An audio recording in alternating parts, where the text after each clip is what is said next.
সম্মানিত আম চাষি ভাইরা আসসালামু আলাইকুম। কেমন আছেন আপনারা? আশা করি ভালো আছেন। আজ সকাল সকাল আপনাদের একটা গুরুত্বপূর্ণ ভিডিও নিয়ে কিন্তু হাজির হয়েছি।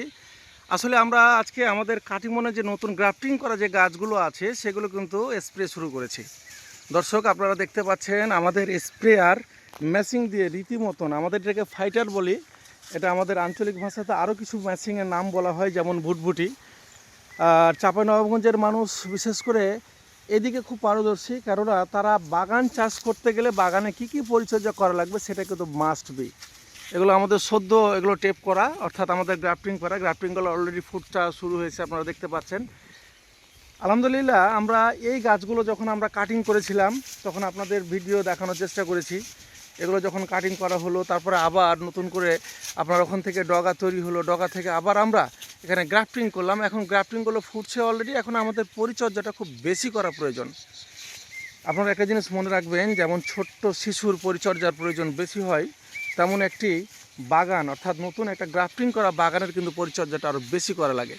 কেননা এখানে পোকার আক্রমণ শুরু হয়। আপনার যে অতি কষ্টের গ্রাফটিং যে করেছিলেন সেগুলো যদি রীতিমতো আপনি স্প্রে না করেন, পানি না দেন, পরিচর্যা ঠিক মতো না দেন, সার ব্যবস্থাপনা ঠিক না থাকে, তাহলে কিন্তু আপনার বাগানটা তৈরি হতে অনেক কষ্ট হবে এবং আপনি অনেক অর্থ ব্যয়ের সমস্যায় পড়তে পারেন। হয়তোবা শেষের বেলা দেখা গেল আপনার কাঙ্ক্ষিত যে চাহিদাটি সেটি কিন্তু পূরণ নাও হতে পারে। তো দর্শক, এটা থেকে বাঁচার জন্য আমাদের অবশ্যই মনে রাখতে হবে, আমাদের ভালো মানের স্প্রে করতে হবে এবং এই স্প্রেটা অবশ্যই যেন শিডিউল ভিত্তিক হয়, শিডিউলটা মেনটেন করা যায়, সেই ব্যাপারে একটু মাথায় রাখবেন। আমার শিডিউল অনুযায়ী স্প্রেটা আরও 5 দিন আগে হওয়া দরকার ছিল। আমি ছিলাম না, একটু ট্যুরে ছিলাম, যার কারণে আমি কিন্তু স্প্রেটা ঠিক মতো করতে পারি নাই। তবে ট্যুর থেকে আসার পরেই আমি কিন্তু অলরেডি সিভিল ড্রেসে আছি। দর্শক, আপনারা মাইন্ড করে নাম, শিডিউল থেকে ট্যুর থেকে আসার পরে কিন্তু আমি শুরু করেছি স্প্রে। কারণ আমি আমার বাগানে আসার পরে যখন দেখলাম আমার বাগানে অলরেডি স্প্রে করা আরও 5 দিন আগে প্রয়োজন ছিল, তখন মনটা একটু খারাপ হলো। তাড়াতাড়ি করেই কিন্তু স্প্রেটা শুরু করেছি। যাই হোক, আপনারা অবশ্যই আপনারা যারা বাগান চাষি তারা এই শিডিউলটা মেনটেন করবেন, সময়ের কাজ সময়ে করবেন, অসময়ে নয়। অর্থাৎ আপনার যখন প্রয়োজন, যেদিন পানি প্রয়োজন পানি দেবেন, যখন বিষ স্প্রে প্রয়োজন স্প্রে দেবেন, সারের প্রয়োজন হলে সার দেবেন। আমি আপনাকে বাগানটা আরেকটু দেখানোর চেষ্টা করছি, আমার সঙ্গেই থাকেন। এই হচ্ছে আমাদের একটা নতুন বাগান, আমরা নতুন বাগান তৈরি করছি এটা। আর এটা প্রায় কাজ শেষের পথে। আপনারা দেখতে পাচ্ছেন ভিতরে অনেক ছোট ছোট গাছ লাগানো আছে। এগুলো হচ্ছে 12 মাসি কাটিমন আম।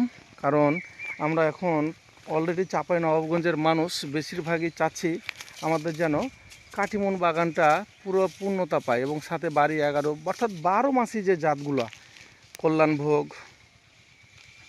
আরে দর্শক, আমি আপনাকে আরও একটা জিনিস দেখাই। আমার পুরো বাগান জুড়ে কিন্তু আমার সবজির বিস্তার করছে। অর্থাৎ দেখতে পাচ্ছেন ছোট্ট গাছে কি পরিমাণ এখানে ধুন্দুল ধরে আছে। এই জায়গাতে 3টা 4টা কিন্তু আপনার অলরেডি ধুন্দুল আছে। মাত্র এটুকটা গাছ এই পর্যন্ত এসেছে, এ পর্যন্ত আসাতে এই অবস্থা। তো যাই হোক, আমি আমার এটা শখের বসে লাগানো। এগুলো হচ্ছে আপনার জমিগুলো ফাঁকা ফেলে না রেখে এর সাথে সাথী ফসল হিসাবে যদি কিছু ফসল এখান থেকে আমি উৎপাদন করতে পারি, এটা হচ্ছে আমার মূল লক্ষ্য। তো যাই হোক, প্রধান কাজ হচ্ছে আমার গাছকে পরিচর্যা করা, গাছের খেয়াল রাখা। আমার 5টা দিন স্প্রে দেরি হওয়ার কারণে 5টা দিন স্প্রে দেরি হওয়ার কারণে গাছের অবস্থা একটু খারাপ হয়ে গেছে। যাই হোক, সেটা খুব একটা বেশি ক্ষতি হবে না। তো যেহেতু আমরা অলরেডি লেগে পড়েছি, রিকভারি হয়ে যাবে ইনশাল্লাহ।